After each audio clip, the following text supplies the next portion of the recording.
This is where Mufasa said everything the light touches is yours.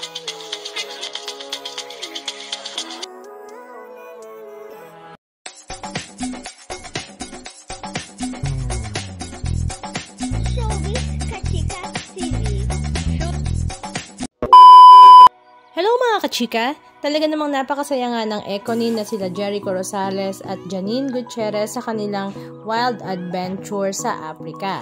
Sa kanilang ang mga social media account ay ibinabahagi nga nila ang ilan sa kanilang mga video clips ganap at mga picture sa kanilang bakasyon. At kahapon nga October 3, 2025 ay sinelebrate naman nila ang birthday ni Janine Gutierrez sa Africa.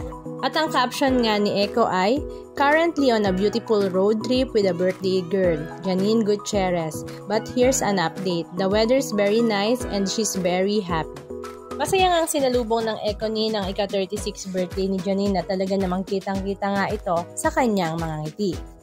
Samantala, ang caption naman ni Janine ay, "Ngoro-Ngoro crater was so beautiful. It's the world's largest unfilled volcanic caldera and it is a UNESCO World Heritage Site and Conservation Area. We drive up to the rim of the crater just about 400 feet lower than the elevation of Machu Picchu and then drive about 2,000 feet down to get to the crater floor where all the animals are there.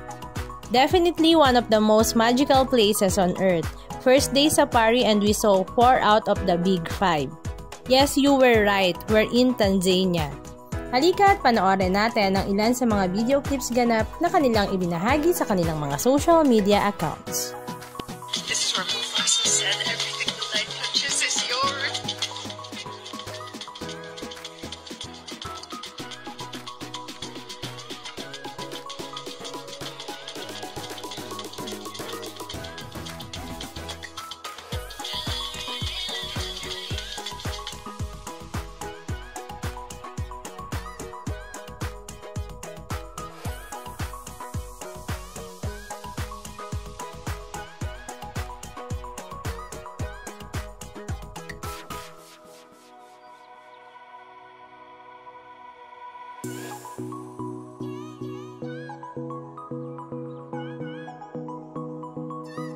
Anong masasabi nyo mga kachika? Just comment down below.